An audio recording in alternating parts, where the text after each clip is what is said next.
Hey everybody, and welcome back to another video. In today's video, we got a mud along is Walt Disney's The Jungle Book.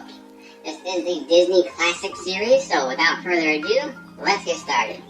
Walt Disney's The Jungle Book.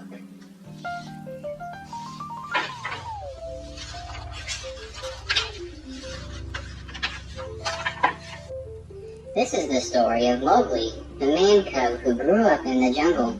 He had many friends: the wolf family who raised him from a baby, Baloo, the happy-go-lucky bear who showed Mowgli how to enjoy life, the vultures who befriended him, and Bagheera, the panther who protected him.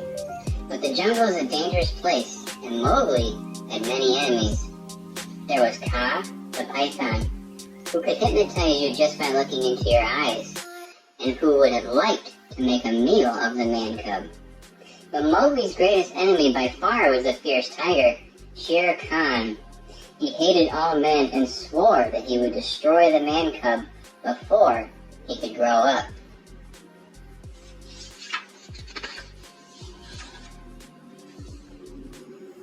This story begins long ago when Bagheera, the panther, first heard a strange sound coming from a little broken boat that had washed up on the river's edge. It was the sound of a baby crying. Bagheera looked in the boat and saw a man cub in a basket. Had he known how deeply he was to become involved, he might have obeyed his first impulse and walked away.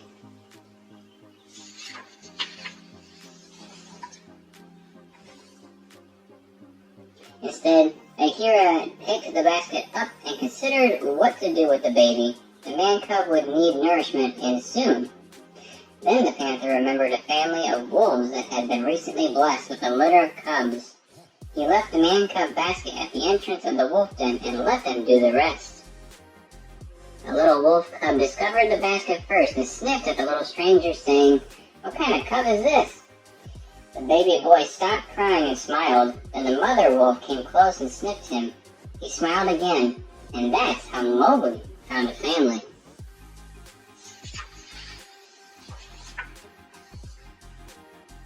10 times the rains had come and gone, and Bagheera often stopped by the wolf family's den to see how Mowgli was getting along. He was a favorite of all the wolf cubs. They grew and played together, and no son of man was ever happier. And yet someday, he would have to go back to his own kind. One day, Shere Khan, the tiger, learned about Mowgli, a man cub living in the jungle with a pack of wolves. He growled to himself. He may be harmless now, but he'll soon be a grown man. Because Shere Khan hated all men, he decided to make sure that Mowgli would never grow up and learn to hunt. He started off in search of Mowgli and the wolf pack, but he'll soon be a grown man. Because Shere Khan hated all men, he decided to make sure that Mowgli would never grow up and learn to hunt. He started off in search of Mowgli. When the wolf pack learned that Shere Khan was looking for them, the elders called a meeting at Council Rock. The leader, Akela, was the first to speak. Shere Khan will surely kill the boy and all who tried to protect him. The boy can no longer stay with the pack. But Mowgli can't survive in the jungle alone, protested Rama, the man cub's wolf father. Bagheera knew that Rama was right. Now it was up to him. He jumped down from a limb into the center of the gathering. "Perhaps I can be of help," he said to the startled pack. "I know a man village where he'll be safe. I'll take him there myself." And so it was decided. Mowgli was to leave for the man village with Bagheera at once. And so it was decided. Mowgli was to leave for the man village with Bagheera at once. The panther tried to explain to Mowgli what had been decided and that they had to leave. There was no time to lose. "No, I won't go," Mowgli sobbed. "I want to stay here with my mother and father. I don't see why I should go to a man village. I want to live here in the jungle. It's my home." Bagheera explained to him that the wolf still loved him, but because Shere Khan was hunting for him, everything had changed. Mowgli held tight to a tree while Bagheera struggled to pull him away. Finally, he let go, and an unhappy man cub and a long-suffering panther were on their way. Mowgli held tight to a tree while Bagheera struggled to pull him away. Finally, he let go, and an unhappy Mowgli rode silently on Bagheera's back, and they went swiftly through the jungle. He was so quiet that Bagheera finally asked him, "Are you sulking?"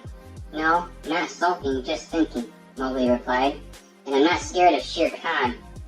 Perhaps you aren't, Bagheera answered, but you should be.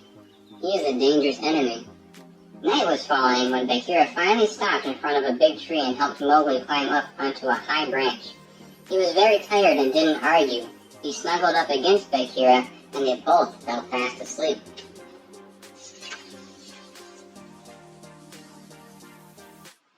But they were not alone. Kaa the Python was hiding in the same tree.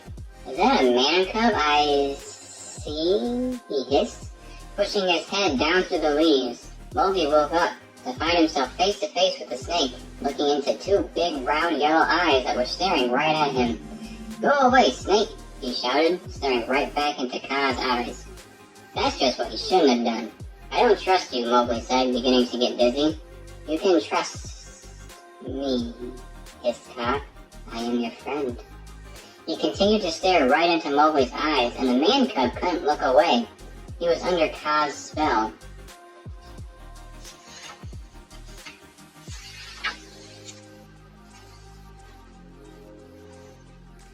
Kaa wrapped his long tail around Mowgli. Still, Mowgli couldn't take his eyes off Kaa. Now he was helpless and couldn't move.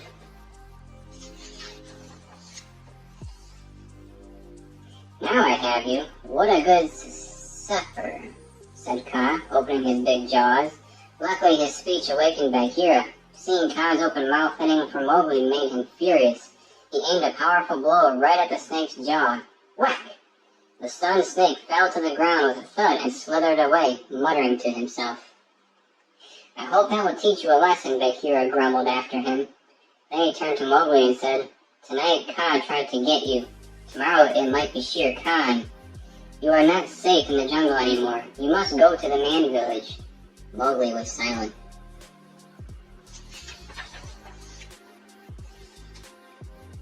The next morning, the two were awakened by a terrible thundering, crashing noise. Keep it up, 2, 3, 4, a deep voice bellowed. Trees and branches crashed and the jungle shook. Oh no, Bagheera groaned. It's Hathi's dawn patrol.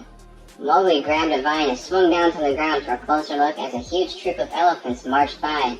Leading the way was Hathi, a big bull elephant shouting orders. The rest of the elephants followed in a line, trumpeting a military march.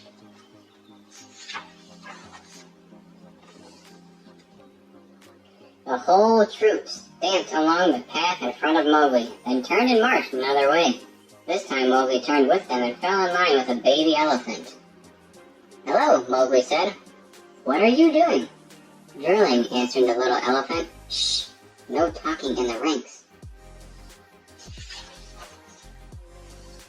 Mowgli followed the troop. He marched on, stopped, turned, and changed direction, all at Colonel Hathi's command.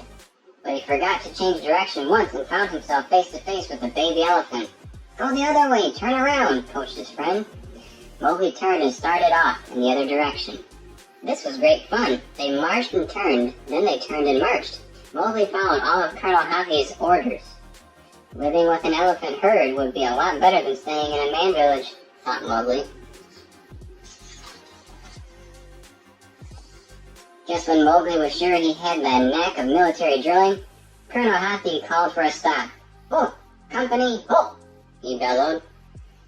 The line of elephants came to an abrupt stop, one on top of the other. I'm putting in for a transfer, said one elephant. My feet are killing me. Silence in the ranks, bellowed Colonel Hathi. What kind of soldiers are you? He shouted. Dress up that line. All the elephants tried to stand as tall as they could in a straight line. The colonel looked them over. Then he called for an inspection. What's an inspection? Asked Mowgli. You'll see, said the baby elephant. Mowgli watched all the elephants as they stuck their trunks up into the air and stood at attention. The baby elephant stuck his trunk up too. Stick your trunk up, he whispered to Mowgli. Mowgli pointed his nose in the air. Like this? He asked. That's right, said his friend. The colonel started down the line of the elephants with their trunks pointed to the sky like trumpets. He stepped in front of one elephant and looked down into his trunk. Tisk, tisk, tisk. What's this? A dusty muzzle. That trunk can save your life. You'd better take care of it, he scolded. He continued down the line, inspecting trunks. Mowgli stood very straight and tall, trying to make up for not having a trunk. When Colonel Hoppy got to the little elephant, he looked down and said, "Keep those heels together, shall we, son?" "Right, Pop," answered the baby.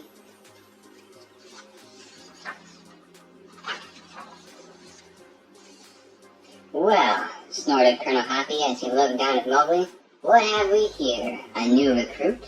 Before Mowgli knew it, he was eye to eye with a big elephant who was holding him up for close inspection. "Why, it's a man cub," he gasped. "And what, may I ask, are you doing here? There will be no man cubs in my jungle." "It's not your jungle," Mowgli blurted out. He was furious and ready to make trouble, but Kira quickly intervened. Hold it," he said. "I can explain. I'm taking the man cub to the man's village." "To stay?" asked Colonel Hoppy.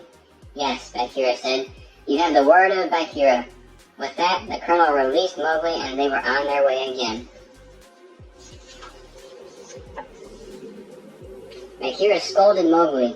"You were lucky I arrived when I did," said the panther. "I would have managed. I can take care of myself," Mowgli replied. "That's what you think," Bagheera said. "You do have friends in the jungle, but you also have many enemies." Mowgli was tired of listening to the panther remind him of the danger, so Bagheera let him be by himself for a bit. That proved to be a big mistake, for while Mowgli was moping around, a big happy bear came by. It was Baloo. Mowgli and Baloo quickly became friends. "Stick with me, kid. I'll teach you how to survive in the jungle," said Baloo after hearing Mowgli's story. "You won't have to go to the man village." The first thing Baloo taught Mowgli was how to growl like a bear.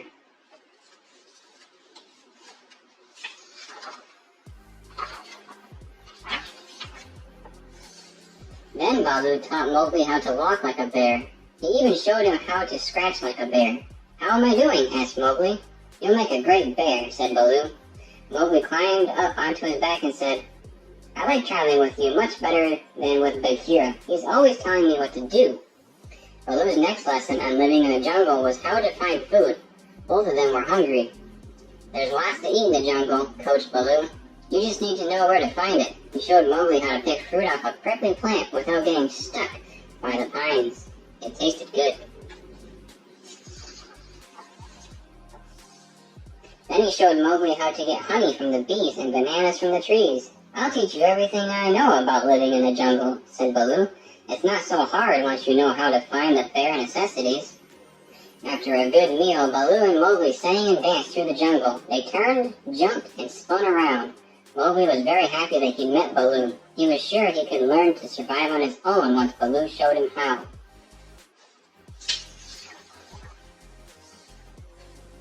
They sat down together to catch their breath. A few minutes later, Baloo asked, "What about a boxing match?" "Great," said Mowgli. He punched Baloo as hard as he could. "Stop," protested Baloo, pretending to be hurt. "You win."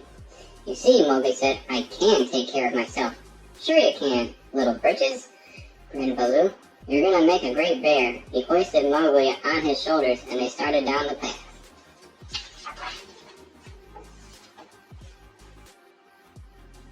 "Not so fast," Bagheera said. "I'm taking that man cub to the man village." "You can't take him to the man village," Baloo protested. "They'll make a man out of him."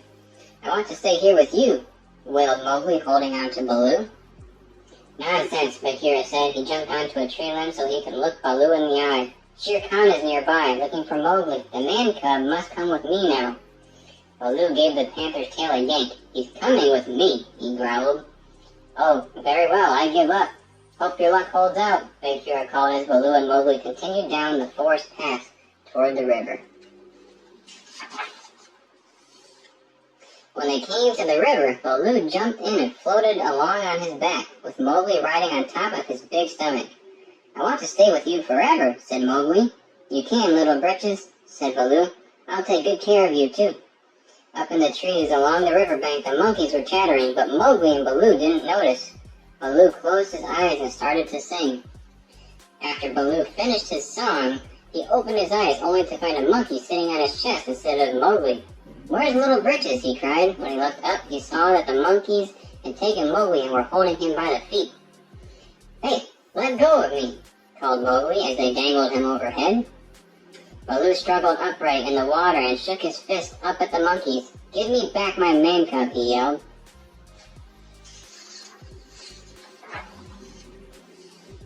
The monkeys laughed and chattered. This made Baloo even madder. Then they dangled Mowgli down next to Baloo, just out of reach. Baloo made a mad swipe, trying to grab Mowgli away, but the monkeys were too fast. They pulled the man cub away at the last second and disappeared in the trees overhead. Baloo got out of the water and chased the monkeys as they swung from tree to tree, holding tight to their captive. They passed Mowgli back and forth like a ball. Baloo could do nothing to stop them. While he looked up at the trees and raced through the jungle, two of the monkeys stopped long enough to trip him with a vine. The big bear fell with a thud, and the monkeys bore Mowgli away.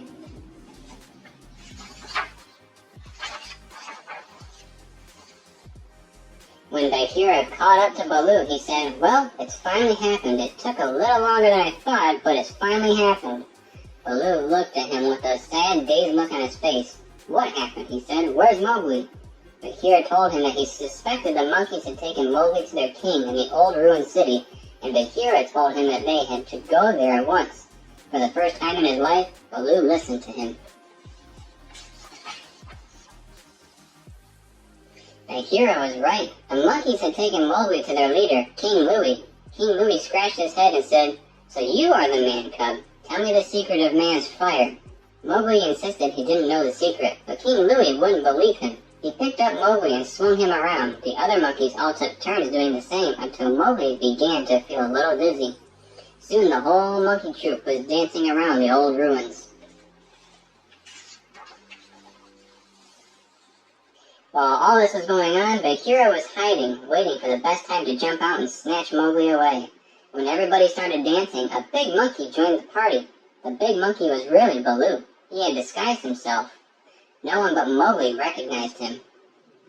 Baloo started dancing and all the monkeys followed him, clapping their hands. King Louie was having a wonderful time. He clapped in rhythm faster and faster. Suddenly, Baloo's coconut snout fell off and the monkeys recognized him. "Baloo, the bear!" they all shouted. Baloo grabbed Mowgli. The king did the same and they both pulled Mowgli back and forth. Finally, King Louie tightened his grip on the man cub and braced himself against one of the ancient columns until it began to crumble. Then there was a terrible creaking noise as the whole temple began to collapse. The king let go of Mowgli and rushed over to hold up the temple roof. Baloo let Mowgli go too. Mowgli ran to Bagheera and Baloo rushed back to hold up the other crumbled pillar. Then a fiendish look crossed his face. Baloo had an idea. He rushed over and started to tickle King Louie. It's not easy to hold a temple on your shoulders when someone is tickling you. King Louie let go of the temple roof just as Baloo ducked out, and the ruin began to sag and crumble around him. When they reached a safe place to spend the night, Mowgli went right to sleep.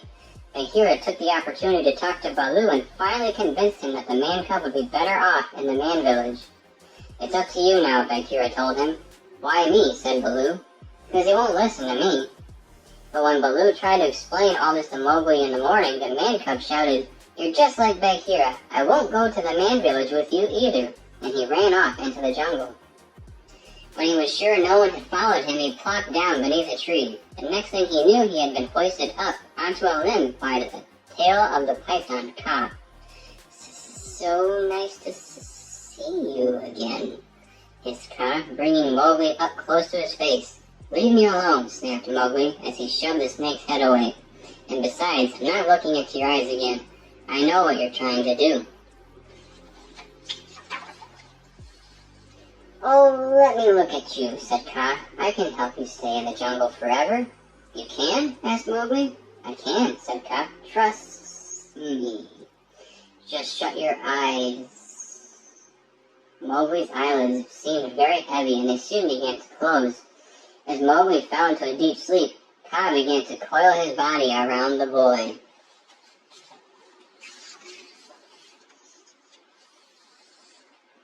Suddenly, Kaa was nearly knocked completely off the branch by Shere Khan. The tiger held Kaa's head under his paw, while the rest of Kaa's long body still held Mowgli on a limb. "Who are you talking to up there?" asked Shere Khan. "I was only talking to myself. Nice day, isn't it?" replied the snake. "Don't try to change the subject. Why don't you show me what you've got hidden up there?" asked the tiger. "Me? Hide something from you?"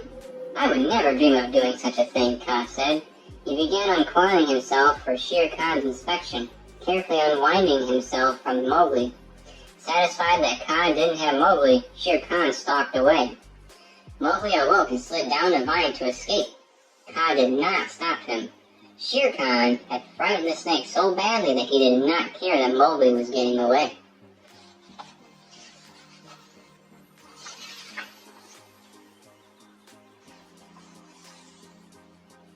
Mowgli ran as fast and as far away as he could. It was late afternoon when he met a flock of vultures. "Hold it, lads," said one of the vultures. "Look what's coming our way." "What a crazy-looking bunch of bones," said another, and they all laughed. "Go ahead and laugh," said Mowgli. "I don't care," and he climbed up on a rock and put his head down on his knees. "Hey now, kid," said one of the vultures. "Wait a minute. You look like you haven't got a friend in the world," said another vulture. "We'll be your friends." They all said at once. The biggest vulture laid a wing across Mowgli's shoulders, and they started to sing him a song about friends. The vultures began to dance around Mowgli, cheering him up.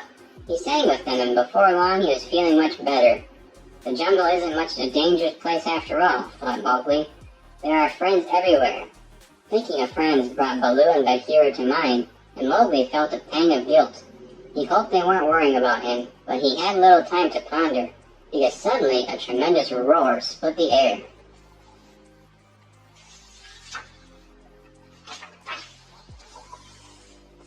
Shere Khan had found the man cub at last, and he fixed his unblinking yellow eyes on Mowgli as he approached. The vultures flapped away in fear. The jungle was very quiet.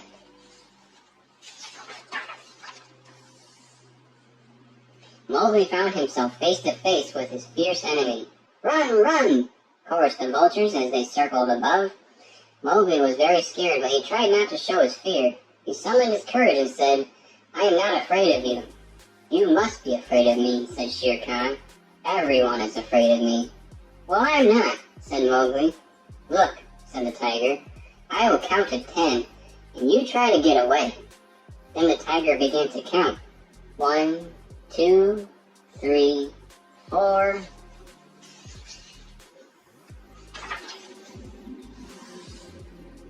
"Get ready, Mowgli," shouted one vulture. "Run, run quickly," said another, but Mowgli knew that it was no use. Shere Khan could run fast. If he ran, he would surely get caught. Instead, he grabbed a branch and decided to fight. Even if he didn't stand much of a chance against Shere Khan, the tiger, furious to see a tiny man cub stand up to him, gave a loud roar and bared his sharp claws.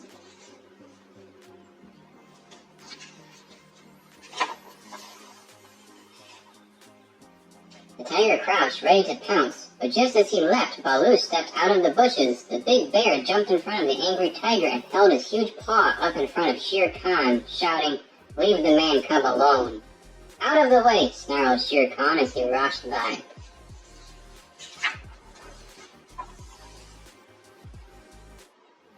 Baloo did the only thing he could do. He grabbed the tiger by his tail. "Run, Mowgli, run!" Baloo yelled. Mowgli started running. The tiger was so close behind, he could feel his hot breath on the back of his neck. Baloo was pulling along behind the snarling tiger, and the strategy worked. It slowed down Shere Khan enough so that he couldn't catch Mowgli. The vultures flew to Mowgli's rescue and carried him off to safety. "You can let go now," called out one of the birds. "Are you kidding?" yelled the bear. "There's teeth on the other end."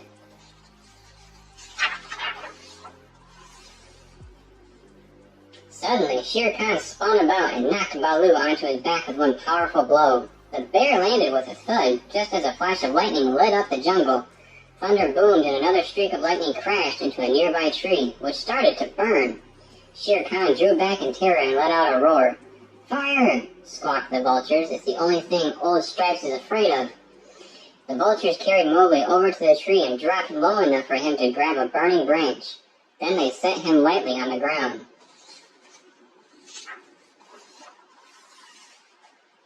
Mowgli now had a weapon that could save Baloo's life. He started toward the tiger, who was about to slash Baloo with his mighty claws.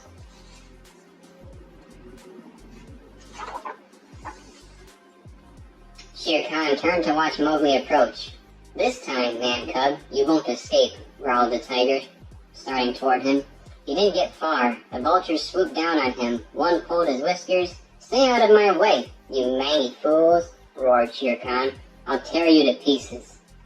While the enraged tiger swiped at the circling vultures, Mowgli carried out his plan. He tied the burning branch to Shere Khan's tail. A terrified scream filled the jungle as the tiger raced away, the burning branch bouncing behind him. "Well, that's the last we'll see of him," croaked one of the vultures.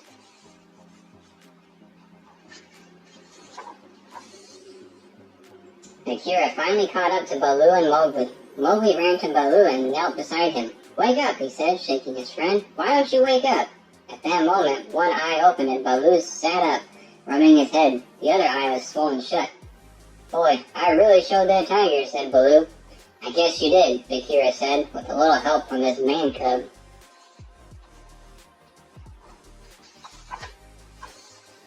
The next morning they went down to the river for a drink. As they drew near, Mowgli heard singing. "What's that sound?" he asked. "I've never heard that before."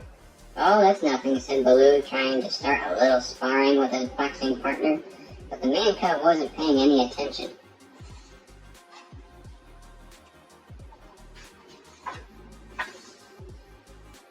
Mowgli crept closer to the singing. He parted the branches and saw a young girl coming down to the river to get some water.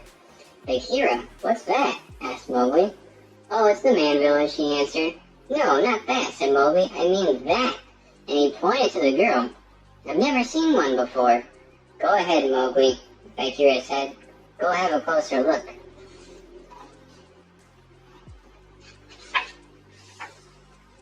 Mowgli climbed into a tree overhead as the girl knelt at the water's edge. She looked at her reflection and then at one that surprised her.